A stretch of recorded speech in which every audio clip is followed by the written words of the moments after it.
How to pin a reel on Instagram. Now, let's say you want to make one of your reels that you have captured and posted on Instagram to be pinned on your profile. Now, in order for you to pin this specific reel on your Instagram profile feed, all you have to do is to go to your profile icon on the lower corner. Now, once you're here, all you have to do is to tap on the reel that you want to pin. Let's say this one. Now, if I want to pin this specific reel, all I have to do is to click on these three dots on the upper corner right here.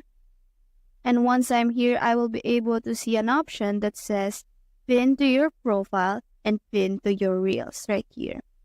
Now, all I have to do is, in order for me to pin this specific reel to my profile or pin this specific reel to the reel section of my profile, is to click on one of these. Let's say pin to your profile right here.